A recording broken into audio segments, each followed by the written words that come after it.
Welcome to the EntrePastors podcast on YouTube. This is a show that helps pastors think, act, and thrive as prosperous entrepreneurs.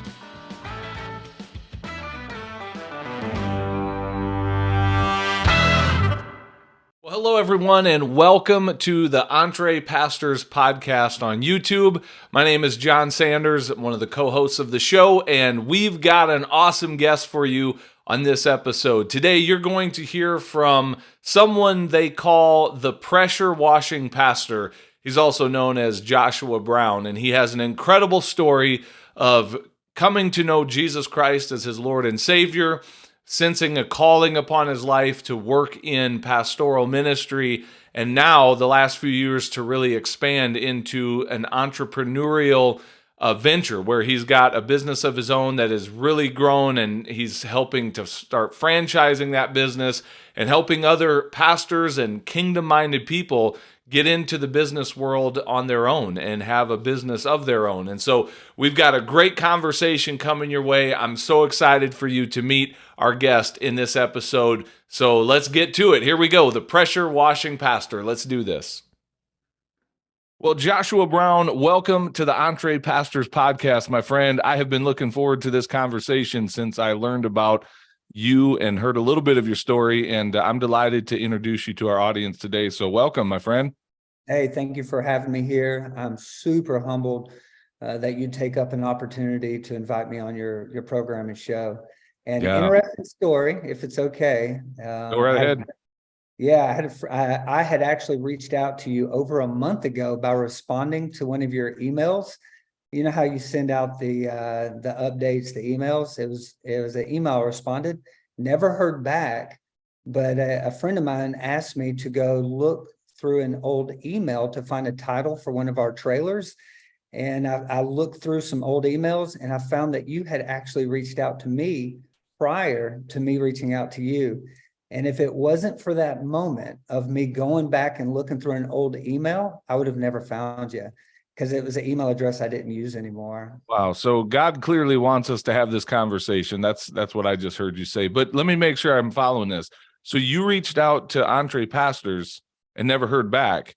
And then when you went looking for something else, you saw that I had reached out to you. So my red flag in that is, how did I miss I don't like not responding to people. So what, did you reach out to me personally, or was it to the more of our generic EntrePastors thing? Or I'd be curious to hear more about that. This is crazy. How'd we miss each other like two ships passing in the night? So after the show, I'll look for my response, but I bet you I responded to an automated email that may have went out, and maybe you never got it. It may have went to a robot. You know how we set up stuff sometimes, and it was just a reply to it. But we'll look at it. That way we can both learn how to utilize technology. But long story short, you're nailing it. I have been processing life lately, and I feel like life doesn't happen to you, but for you. And God's timing is perfect, even when you're not in the midst of understanding what God is doing around you. Yeah, that's so good. You've got an awesome story. I can't wait to share it. You are running something now brand new called the Pressure Washing Pastor, and we'll get to that. We'll tell that story. But before we get to that, let's back up a little bit and just why don't you give a kind of the 30,000 foot view of your testimony and how you got into pastoral ministry years ago, and then we'll pick it up from there and kind of tell the story that it brings us more to modern times. But tell us your story if you don't mind. Introduce yourself. Hey, I'm going to give you as much as you want to hear. My story actually starts off with my mom. She was born in Kalamazoo, Michigan. And at the age of 2, she was adopted to Nashville, Tennessee. And many people have good adoption stories. Unfortunately, my mom didn't have a great one. Her mom was addicted to pain medication and alcohol, which creates an individual that you would never want to become. You completely lose your identity, and the way you treat people is awful. And that was my mom's story there. And then her father would end up going to prison when she was 13 years old for some of the things that he was doing to her inside the home. And I don't know how raw, how real we can get on your show, but my mom was raised in a very unloving, nurturing, caring environment. And then at the age of 15, she ended up getting pregnant with me from a 21-year-old. Wow. And he had a baseball injury. He said, "Girl, I can't get nobody pregnant." And ended up getting my mom pregnant. And when she went to him with the news, he said, "I will pay for his abortion, but I won't be in his life." And so my mom and I, by the grace of God, she ended up giving birth to me, which is kind of like a moment or an opportunity to speak into two different crowds that could be listening to us today. First, there's always grace, there's always love, there's always forgiveness for those that have gone through an abortion. But on the same time, no matter where you're at in life, God can bring good things out of bad situations. And my mom and I, we grew up on the streets of Nashville, and we lived from house to house, project to project, dude to dude, cars, soup kitchens, church fellowship halls. Back in the day, they used to open up their fellowship hall and let you sleep in it. And that was my story. And so by the time I'm 17, I'm a drug dealer, pothead, high school dropout in Winston-Salem, North Carolina. And by the time I'm 19, I get in a massive car wreck. And inside of that car wreck, I felt God start speaking to me through a Tupac Shakur song called "Is There a Heaven for a G?" And I knew enough theology that the way I was living, there was no heaven for a person like me. And within a few weeks, I ended up going to the last night of a revival service at a Wesleyan church. And I remember God saying, "Joshua, I love you." It wasn't an audible voice, but it was as crystal clear. And I remember looking at my girlfriend and saying, "I need this dude to just open up the altars, quit talking. I want to give Jesus my life." And so I went down, I gave the pastor my pot and gave God my heart, went back to school, got a GED, pastoral ministry degree, and a Christian counseling degree. And started serving inside the church.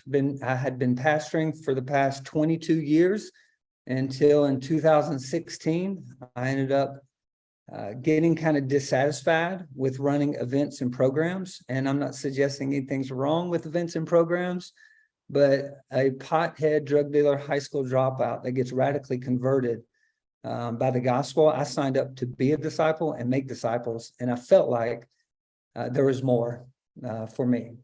And so I started Googling. Did you want to ask me a question inside of that? Let me jump in because we'll get to where this is going. But I want to first of all, an amazing testimony of God's grace in your life and His work, and I appreciate you sharing that. I want to drill down for a moment into your pastoral story. So you worked for 22 years in vocational ministry. I want you to talk more about that dissatisfaction. And first of all, I want you to know, like, you can say whatever you want on the show. Like, we are a fan of the church. We're a fan of pastors. And yet we recognize there is so much about this institution and the way it has been built and just the model that has been handed down to us that is very broken. It's ineffective. So I want you to feel freedom to talk about that dissatisfaction. Often I've been on record as saying a lot of times church is getting in the way of ministry. Like, the way we have built and the way we approach church is actually standing in the way of real ministry taking place. So I say that as a church guy, as a pastor, as someone who loves pastors and has a heart for the local church, we got some stuff we need to fix. And so don't hold back in telling us some of that dissatisfaction that you had.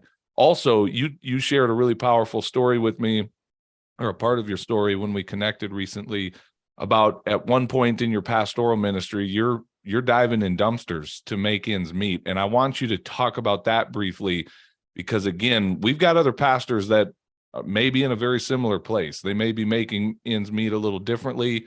But anyway, that'll resonate. So go ahead and just speak to those things a little bit, if you don't mind. Yeah, John, do me a favor, get me back to the dumpster diving. That was actually in 2016. Right before I opened up the business. I'll share that story, but okay, cool. But more importantly, it is important for me to share the stories and how things worked out. And so the first person I met in Bible school was an incredible dude named. Is it okay to share names? Yeah, or should I just? Absolutely. Yeah, incredible dude. Brian Powell, he loved me. He believed in me. He's a Nazarene DS today.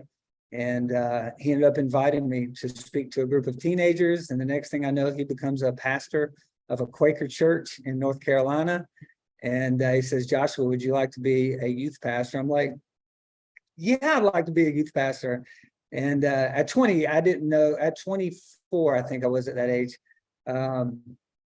The pay was $18,000 a year, and I was driving over an hour to get there. I was traveling from Greensboro to a little town past Winston-Salem, and the money didn't matter because my heart and mind was one thing: whatever I got to do to make disciples, I'm going to do it. So we started growing the church, and the church ended up doubling in size in a short amount of time, until the folks inside the church didn't want the new people we were bringing inside the church. And so this story is one of those stories that you may have heard before, where the next place we ended up meeting was in the gym. And so the new group that we were bringing in, they were being invited to meet, but not with them anymore. And that's a disheartening conversation, but being young, you're like, I guess this is normal. Sure, let's do that. But after a year of that, I ended up feeling led to say, man, I did not sign up for this kind of turmoil. I thought we were trying to win people to church. And then once we win them, we end up sending them into a different building and not unifying. So that was odd. From there, ended up planning a church with 4 or 5 other pastors in High Point, North Carolina. And it was a great experience. But again, it was $600 a week, and I worked 3 jobs and went to college during this time for my pastoral ministry Christian counseling degree, which has costed me an arm and a leg. I'm not trying to make woes. I'm trying to share the reality of what the story looks like. Okay. I'm also having children. I've got 6 kids. We haven't even talked about that yet, but I'm having kids. I'm working 3 or 4 jobs. I'm going to college, and like work-life balance, I don't even know that was a thing back then. And so worked for a little while until I was hired as a full-time pastor at a Wesleyan church, and had a good experience. And there's issues there. I don't want to talk all negative about it. We saw a lot of great things take place, and I love the people inside of it. But I've worked at 7 different churches over the course of 22 years. None of them asked me to leave. I chose on all of them. I love my experiences, but each one of them brought about a dissatisfaction because I thought discipleship was life on a life, not a pulpit and a pew or chairs and a background. And so I started thinking, I'm not spending time with the people I'm supposed to be discipling. And so that kind of what led into the pressure washing pastor conversation. Inside of all this, I was also one of the dudes that was inside of Mars Hill's. Mark Driscoll discipled me with his app that he was doing and podcast. It was the first time that a dude took it serious. I felt like was speaking to me, so I was hook, line, and sinker inside of it, and I started interviewing to become a campus pastor at Mars Hill Church. Wow. And during this time, the seminary that I was taking classes at had taught me, this is a legit seminary, taught me that the people in the Old Testament were real people, and they were responsible for training up their new pastors. And so I'm like, I'm not trusting this denomination anymore. Mars Hill is doing great work. I want to become one of them. I ended up making it all the way through the interview process to get hired. And at the very end, the bottom drops. I had already told all my friends. I told my pastor that God was calling me. I had prayed through. I thought this was going to happen. And I had a crisis of faith. That's something I didn't share with you when we chatted previously, is that I absolutely lost my faith in God in the midst of putting my faith in institutions and other men who were speaking, writing books, and pastoring. And that might be something to process, is that when we lose our faith in God, we don't know which way up. And I literally had 3 beautiful little kids, and I felt like committing suicide during this time. And I know this is more raw than I would want to share, but I felt like ending life itself, because the thing that I put my trust in, I felt like it was failing me. I gave my life to the church. I gave my life to trusting the different people that were discipling me. And then things didn't turn out the way that I thought they were. I did not know where to go from there. And so from there, I was lost. Do you have a question there? I just want to jump in and just affirm that and say it's okay for one to say that out loud, because that ties into a theme that we wrestle with at EntrePastors a lot. It's not just about the financial piece that we want to help pastors do better. So what I love about what you're saying is, I think where we see so many pastors struggling around, is it okay for me to be more than a pastor, or for me to be out in the marketplace? It's because there is so much weight that has been put on them by the institution. And I think that's a really good distinction. Like, is your trust in a relationship with the living God, the God who gives us freedom, or is your relationship and is your faith really built on a relationship with a denomination or with a church structure? Those are two very different things. One leads to life and hope and prosperity and abundance, and the other leads to rules and legalism and death. And that's why we see pastors by the thousands leaving the ministry every year, some literally taking their life. So I'm not overstating that. I love that you're bringing that up. Like, that's a really important distinction. Like, who is your faith ultimately in, or what is your faith ultimately in? Because if it's the living God, I think we have way more freedom. This is a message we share with our pastors all the time. You have way more freedom than what you've been led to believe in this very narrow, rigid structure that we've been handed called the church. I think there's a lot more freedom to be creative with what that can look like without changing the message of God's timeless truth, but changing the methodology of how we share that truth with the world that's in desperate need of it, and how we can support ourselves in the process. So anyway, thank you for sharing that. Keep going. I didn't mean to interrupt, but I meant to interrupt. No, to your point, the idea is, when you have a new person that's converted or comes to know Jesus Christ, I'm all in. It is like Jesus, disciple, and that is all that I care about. It wasn't about money. It wasn't about geographical location. It was about Jesus. And through the process, I put my hope inside of an institution and inside of men, which means I took my eyes off of the thing that really can provide living water and that can provide us what our souls really need. And so in America, I believe there's like 4 different American gospels, from prosperity to evangelism to social. There's these different ideas, but in reality, even to call it a pressure washing pastor took me a ton of work to process this question. Is it fair for me to even consider myself a pastor when I don't have a denomination? I lost my ordination as a result of not going to a church that I was affiliated with. I just couldn't find something that matched our needs as a family. And so I lost my ordination. And so it's like, who's my identity? I can't marry anymore. I can't bury anymore. So I must not be a pastor. I don't have a pulpit anymore.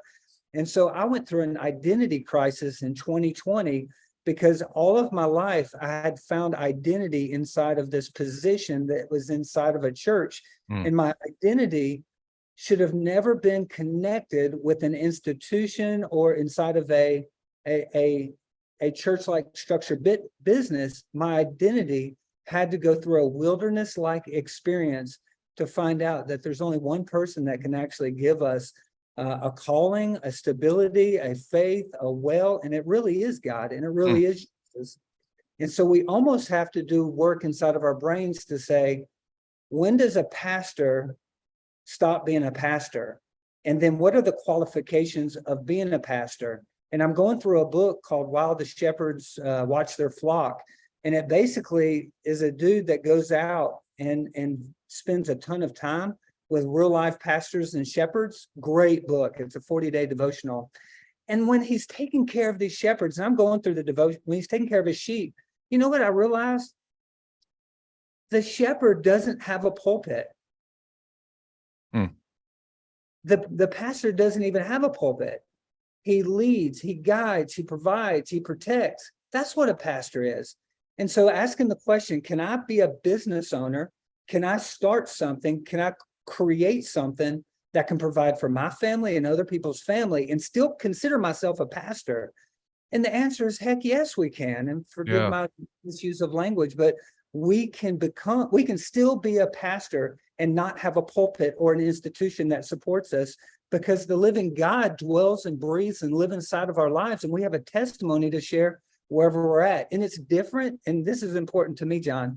There are enough Christians who own businesses, but you would never know that they're a Christian business because they're not really shepherding, I believe, the way that God would call them to shepherd their business. Their business needs, in my opinion, to have a distinct purpose and say this: if Jesus owned my business, what would this thing look like? Does it look like Jesus, or does it look like business in the world? And that's one of the reasons that we've experienced success as a business, is that I have tried to run this business as if Jesus was the great shepherd of it. And then how I fill up on him determines how I fill up on others. And we're not even talking about the business portion yet. I just want to speak to your point. If you're a listener and you're out there and you're processing, can I be a pastor and not have a pulpit or denomination or an institution? The answer is, who told you that to begin with? Where did you come up with that idea that your identity had to be associated with a denomination or an ordination? And God can use you. He can speak through you. He can empower you. There can be ministry inside of the marketplace. You can heal, you can pray, you can share what God's done for you. Sorry to get on a tangent, but I want your listeners to know that if they're questioning whether or not God can use them outside of a pulpit, the answer is yes, and maybe more so. And maybe you can generate more work-life balance that you're probably called towards than giving 80 hours a week to something that's not as fulfilling as emptying yourself inside of the thing that God has called you to create. Yeah, no, I love it. No apologies needed whatsoever. Why don't we do this? Why don't we transition now from your vocational ministry path? But I want you to start at that point of dumpster diving, because it's a powerful story. And then how did we go from there into the business that you're in now? And also, I definitely want to make sure we answer the question, how did you come up with the name Pressure Washing Pastor? Because there's a story behind that too. But start there. You are in vocational ministry, trying to support, a growing family, and you find yourself checking in local dumpsters on a regular basis. So pick it up there and then walk us through how you got involved in the business you're doing now. Now, for clarity purposes, I wasn't dumpster diving for food, but I was on tin care. I was on food stamps. When you've got 4 or 5 kids, your wife stays at home, and you're living inside of a city that has a certain type of economics, and then you go to a church that you have to wear a certain type of clothes to fit into a group, you've only got so much money left over after your expenses are gone. So I was the guy that was always working 2 or 3 different jobs while inside of ministry, full time at a church of 550 people, being a campus student, first impressions pastor, all in the same time. I made good money, but it wasn't enough to provide for our family. And so I would literally, and it's embarrassing, like if my family's listening to this, it's super embarrassing, but I would not hesitate to jump in the back of this is so awful, of like a Kirkland's dumpster, or some place that had like paintings or candles that they threw away. And I ended up using some of that stuff around the house. And anybody that's listened to it, they're going to be like, dude, you're wild. And so, but long story short, that was my reality. There was not anything left over. And it might be me learning how to manage money. Like, well, I'm willing to say that there's probably poverty mindset inside of there. But I tried to start thinking of, like, if I'm not in ministry anymore, what would I do to provide for my family? And so I Googled top 5 businesses to start with $5,000 or less. And I wasn't big on taking pictures of people's cats. I would have cleaned chimneys, but I saw another one on there. It was pressure washing. And I had a good friend of mine who was a former pastor in High Point, North Carolina, a friend of mine named Keith. And he was so graciously to let me work with him for one day. And after working with him one day, he worked for 4 hours on one job, made $800. And I was like, dude, you are the richest guy I know. because I would work Domino's, Ubers, and the church and not see that much money in one day. Wow. And went back to my home. I built a pressure washing trailer, came home from church camp. It was June 2016. And I said, I'm going to try this thing. And so I let some friends know, some church members, and folks were so gracious to let me do work for them. And so I tested the waters. It seemed like the waters were good. In 2017, I ended up full-time, well, I ended up opening up part-time while I'm still in ministry, Brown's Pressure Washing out of Nashville. We did 225 the first year, 425 the next year, and we've scaled about 40 to 50% every year. This year on scale to do almost $2 million in pressure washing and roof cleaning in the Nashville market. Awesome. I made more money than I've ever made last year. And I was praying, I was like, God, what do you want me to do? There's got to be more than just making money and pressure washing. And I enjoyed making disciples. And you make disciples by being a disciple and spending time with your disciples, which is probably another program. But I had started experiencing that. And so what do you want me to do, God? And I felt like God say this: do for others what I've done for you. And so I unpacked that, and I was at a BBB group. It is not the Better Business Bureau. It's a different group. It was a company that wanted to invest inside of our company. And I was like, guys, I don't need an investor. I need a salesman. And God provided a sales guy who ended up crushing it. Whatever your needs are, God's ended up bringing the people around to fulfill his purposes and his desires. We just have to keep our eyes open to see what God is doing. And so brought in that. The BBB is known for bourbon, BS, and business. I was not about bourbon, BS, but I was about business. And this group discipled me on how to grow a business. And so super grateful for that. But while I'm inside these mastermind groups, we met at the Standard and still meet at the Standard in Nashville. They ended up saying, hey, that guy over there, he's the pressure washing pastor. That was 2020. Okay. I didn't gravitate towards that. I just was like, okay, that's cool. Because my thought was, you cannot be a pastor and be a business owner. You have to be inside of a denomination. You got to be in an institution. You got to have a church in a church building to be a pastor. So in my head, I didn't get this concept. Life doesn't happen to you, it happens for you. When I start processing, God, what do you want me to do in the future? It's do for others what I've done for you, reproduce. Processing this, I'm like, okay, are you sure? And I felt like the Lord say, yeah, I want you to name it the pressure washing pastor. And now I do trail running. I'm a cross country, track and field assistant coach. So I love running. I spend a lot of time with God on my run early in the morning, in the dark, and watch the sun come up. And while I'm chatting with God, I start asking him, am I branding the term pastor to benefit me economically? Because I don't want to brand pastor. And I felt like God just so sweetly with his presence said, no, I want you to pastor pastors. And so when God is leading and driving you, and you're double checking yourself and trying to say, I think this is right. I feel like this is right. This looks like it's right. And then God starts confirming it with opportunities. And so I called like 3 friends of mine. I actually called one friend first and said, hey, would you be interested in opening up a pressure washing company in your city?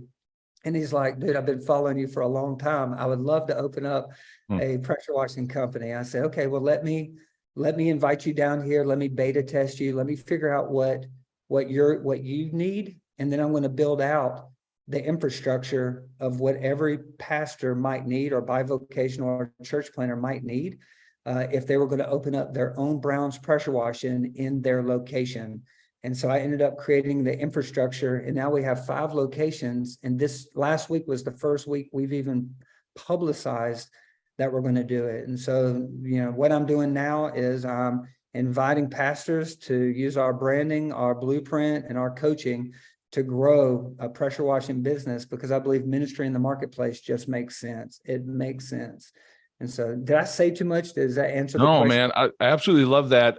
Speak to this for just a moment. In EntrePastors, we don't recommend just a one size fits all, business. Like, hey, everyone, we want you all to do this XYZ business over here. It's really, we try to help them figure out, how God has uniquely wired and shaped them, what their passions, skills, and abilities are. And then let's build a business around that's meeting a need and, solving a problem in the marketplace.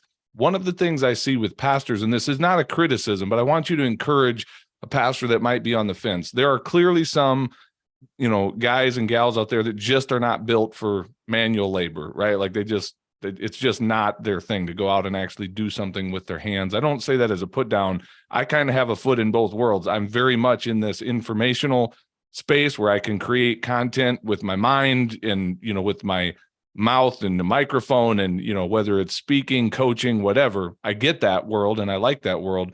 But I also really enjoy that service-based side of things where you go out into the marketplace and you physically do something tangible that at the end of the day, you can see the end of your, the end of your labor. So, or the results of your labor. So my question to you maybe is speak to that pastor that might be on the fence, that for maybe 2 decades now, they've kind of had the office job, if you will, of sitting behind the church, office desk. And the thought of being a pressure washing guy or gal out in the community is maybe appealing, maybe not appealing. Like, what would you say to that pastor that's like, it's been a long time since I've had a job where I actually go physically do something? Like, what would you say to encourage them, maybe discourage them, talk them off the ledge if it's not for them? Like, what goes through your mind when you hear me ask that question? Yeah. So for me, when you ask who's the least of these inside of our business society, it would probably be the people that are cutting your lawn. It's probably the people washing your house. It's probably the lowest jobs in our society would be considered the least of these. And I feel like God has called Christian people to sometimes be the least of these, to share what God has done for them. And so 2 quick Bible stories that God has spoken to me kind of clearly on as it relates to this conversation is, one of them is Jesus has come down after his ascension. It's at the end of John. And he ends up looking at his boys trying to catch some fish. This is Josh Brown version, okay? And he says, he watches that they're trying to catch fish on the wrong side of the boat. And he yells out to him and says, guys, grab your nets, throw it on the other side of the boat. And I feel like church is successful for a lot to catch fish on that one side of the boat. But when I read through this story, I felt like God said, Joshua, I want you to start inviting other people to start casting their nets on the other side of the boat. There's lots of fish over here.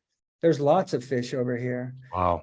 And when you're talking about giving people jobs inside of your community, so if you're the guy that doesn't want to be super like pressure washing and surface cleaning and helping out with roofs and gutters, but you've got a network of people that you can coach on sales, or we can coach on sales operation. You might be the guy doing admin. You might be the person doing marketing. You might be the person that's doing other sides or sales of the conversation. And so you don't have to do all the work, but man, there's a beauty in the work to be done. And a lot, I haven't pressure washed in probably 3 years, and my ops person would look at me and be like, he would be the last person we want to train anybody. But when I see people, I'm like, no, you're supposed to do it this way. It's like, it's been too long. And so you can run the business without doing the business if you have the people that enjoy doing the business. And so now we have guys that absolutely love to see something go from green to clean right in front of your eyes. And it's different than church work. I remember the first time I cleaned a house and the guy paid me, and I'm like, I walked away. I'm done. Yeah. I don't have the next event. I don't have the next program. I don't have to prepare for the next sermon. It felt like I was finished, and he was happy and he thanked me. And in ministry, sometimes it's a thankless position, and it's okay to be in a thankless position. You don't need it, but it was so satisfying and rewarding for someone to say, thank you for what you've done. And the way I've done it is I've shared my testimony on every opportunity that I get. And so it's not Christian guy owning a business. It's pastor that's loving people in the community, their guys and their vendors. Like, that's what a business is customers. It's your team and it's your vendors. If you can pour into them and love them wherever they're at, you can grow whatever's in front of you. And it doesn't have to be pressure washing. It can be all types of different home services. But for me, I was always the guy that felt most comfortable being the person that picked up people's trash at the table. Wow. You know, if I was at a church thing, my preference is I felt more comfortable serving than being served. And maybe that might speak into like, hey, if you're that guy that often enjoys serving others, this might be a good match for you.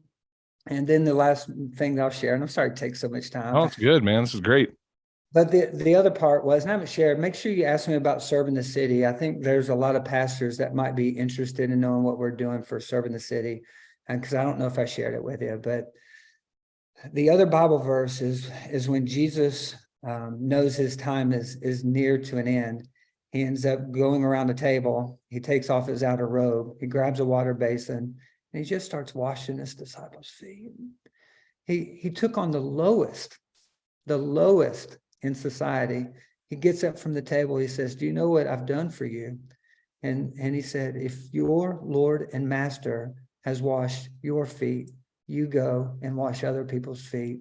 And maybe the American pastor needs to stop being praised and being turned into an idol and creating much of himself and coming out from the pulpit and start just washing people's feet wherever you're at. And so for us, it might be just washing people's homes.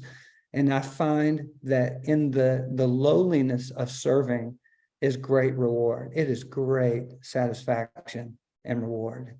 That is And so awesome. those are two pieces of scripture where I'm like, man, God has confirmed that taking a humble road has so much joy inside of it. There's so much I richness. love that.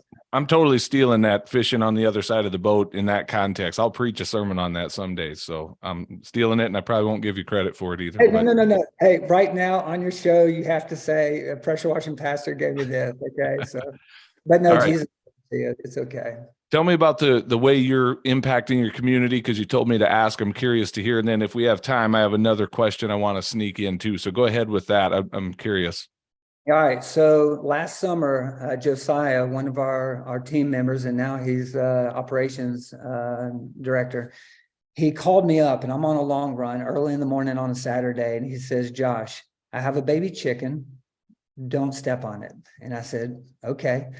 And he says, I've got an idea. This past week, I am showing up at a lady's house.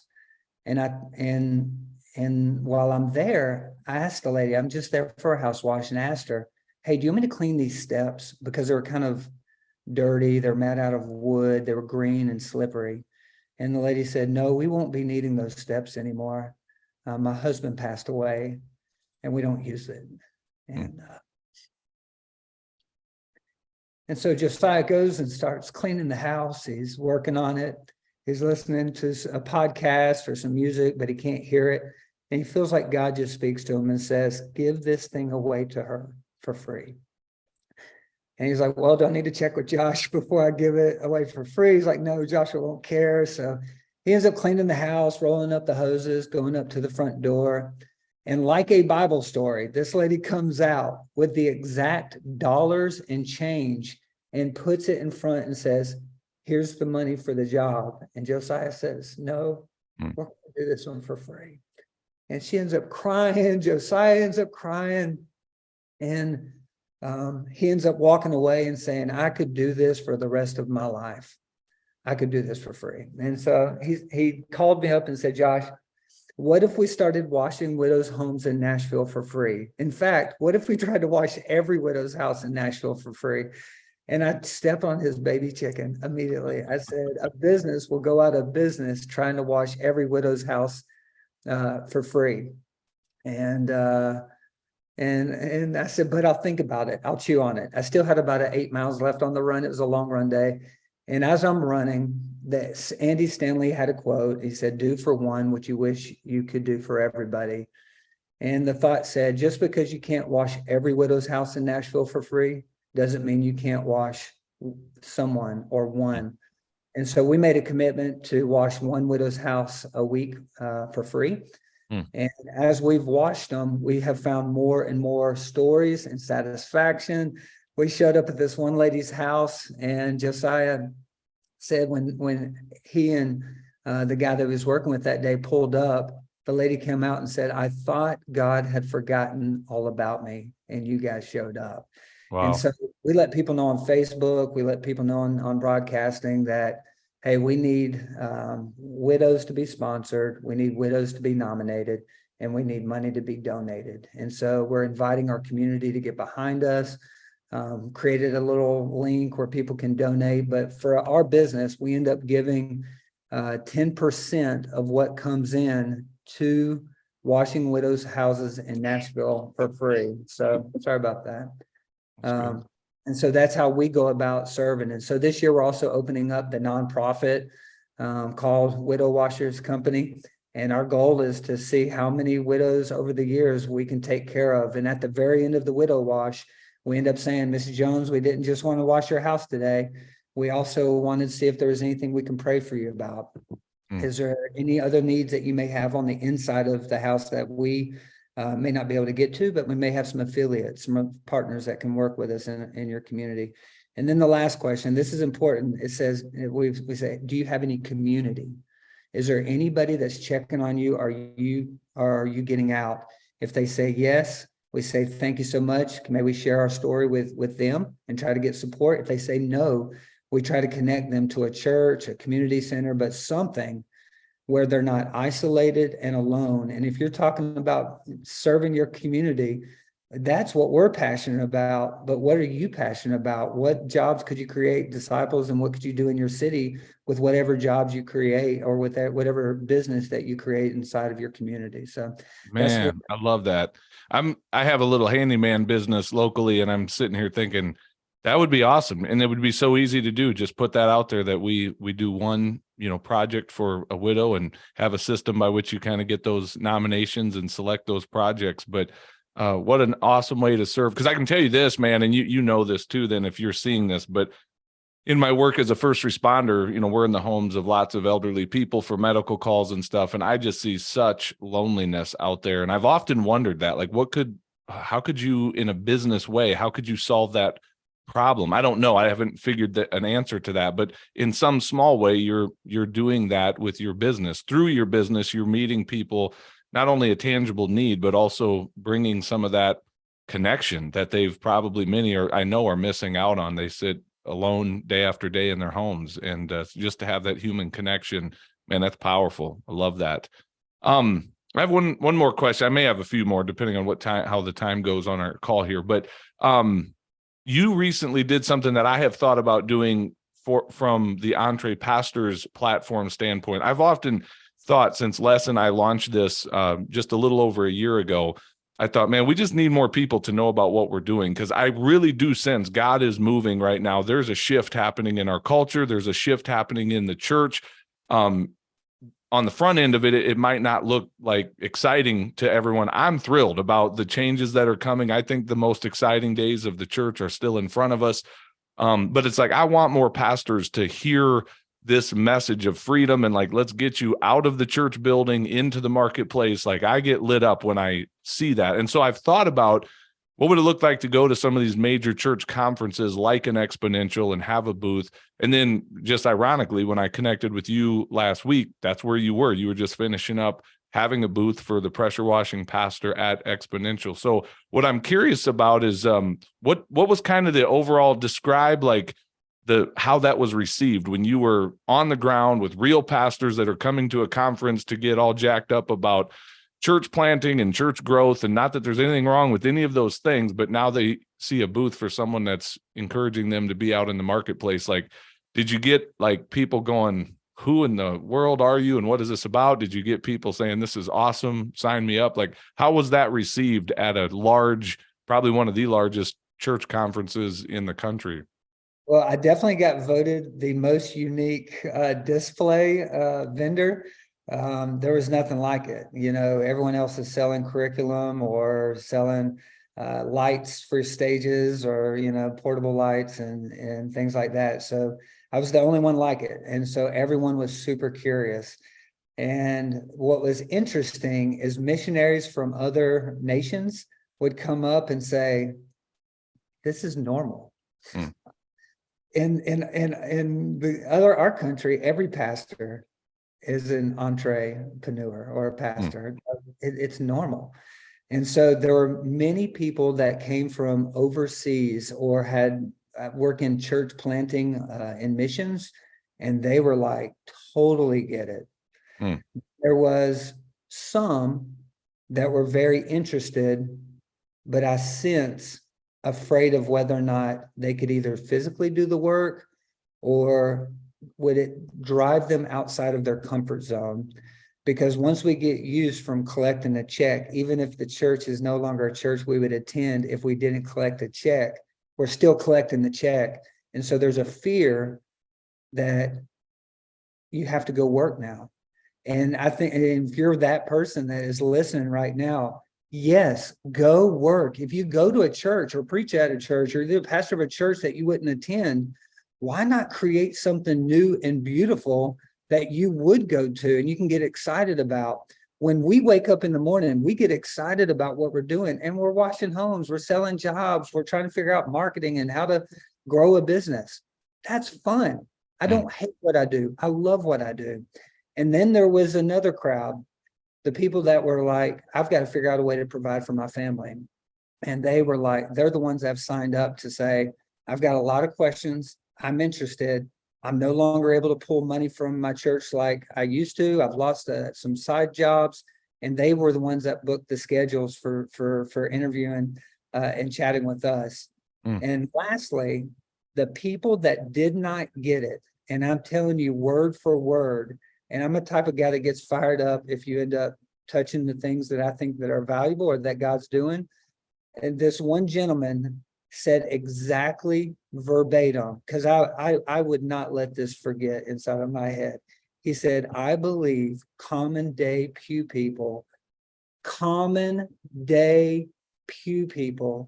go serve, but they can't be pastors. Mm. I said, I'm the dude that's calling the common day pew people to get out of the pews and go be a pastor inside of their community. Yeah. And it's like, do you know what he was selling? A master's of divinity. He was from one of those seminaries, and we love seminaries. We appreciate them. I love you, seminaries. If you work at one, there's a lot of great work in seminaries. So no shade. But if you're the dude that thinks that God can't use you because you're not trained, now you get saved. I said, whatever, and this is the conversation ended on this. Whatever you're teaching in that school of yours, if it doesn't work across all time, all people groups, all cultures, you may want to consider what you're teaching right now, because whatever you teach, it needs to work for people overseas, for people 100 years ago, 200 years ago, 400 years ago, 1,000 years ago. And the conversation ended at that. I hope he left with chewing this, because my goal is not to shoot. My goal is to try to build bridges, because I think we need them. But I think they need to reconsider the way that they're training leaders and limiting what the role of a pastor can be. A pastor is not the educated mind. It's the person that has a heart that loves God and pours into the people around them. I don't know how we continue to fall into that mindset 2,000 and plus years after, the events that went down with the early church. Like, I'm pretty sure in Acts chapter 4, the religious establishment, the well-trained upper echelon of the day, were blown away at the power and authority by which Jesus's disciples spoke. It's almost as if they had been with Jesus, and it's almost as if they knew God on a level that some of these others didn't. And I'm not throwing all of academia under the bus when I say that. I'm really just coming at that mindset that exists. And, that Pharisaical mindset still is alive and well today. And it's like, man, guys, read the Gospels. There was that crowd that was always on the other side of the move of God, that it was right in front of them, and it never ended well for them. Don't be on that side. Don't choose that side, man. So again, I'll start preaching if I'm not careful, but I'm tracking with what you're saying there. Are you going next year? Are you going to do more of these church conferences? I'm curious, because we may do it at some point. I plan on continuing to go to this, and it's like, I lay in bed thinking about this, like, hey, do I want to invest the cash and capital to go to this again? And as long as God is providing where I can afford to do it, I feel like there's a call on me to call other pastors out of the pulpit and serve their city. And so for me to say no to it would be me saying no to what I feel like God's calling me towards. So I think, yes, and I enjoy my conversations. I'm willing to be the guy that those guys are selling degrees say, yeah, that doesn't work. Because I just believe the mission is greater than anybody that's wanting to bring it down, or to speak. Maybe I'll have a booth right next to you next year. Maybe EntrePastors will be set up right next to the pressure washing pastors. So I love it. Hey, man, this has been so good, and I can't wait to connect with you further beyond this call. But what it would be the best way if a pastor is listening to this right now and they want to connect, whether it's just for encouragement or maybe literally to learn more about how they could bring one of your locations to their community, what's the best way for them to reach out and connect with you, Joshua? Hey, John, thank you for asking. Just go to pressurewashingpastor.com. There you can book a call with me. I've opened up my schedule. If there's a hole open, just pick it. We'll meet for 30 minutes.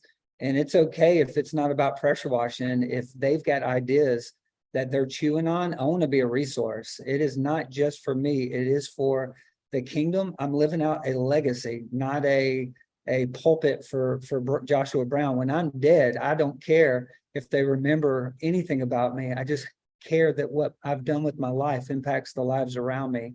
And so I'm inviting, please, if you're chewing on it, visit pressurewashingpastor.com, book a link with me. And then, in April, we're going to launch a podcast and so forth like that. But that's the best way to get in touch with us. Love it, man. Joshua, it's been a pleasure having you on the show, and I'm confident this is just the beginning of a long relationship with you and me. I'm looking forward to where this thing goes. So thanks for your investment into our community, and all the best as you continue to serve God through business and through what you're doing with that, man. Hey, God bless you. Appreciate being on your show and taking a little bit of time to hear our story. Well, hey, thanks for watching this episode of the EntrePastors podcast. Make sure you hit that subscribe button so you can be notified every time we release a new episode. If you'd like to get connected to other pastors who are learning to think, act, and thrive as prosperous entrepreneurs, then we invite you to check us out on Facebook. Just search for the EntrePastors Connect group, answer a few of our simple questions there, and we'd love to include you in the conversations. And if you're really ready to go to the next level, then we invite you to join our EntrePastors membership community. When you become a monthly subscriber, you will receive access to courses, exclusive community, and coaching that will help you along in your own EntrePastors journey. If there's anything else we can do to serve you, please visit us at EntrePastors.com, and we will do our best to serve you there. God bless everybody. See you soon.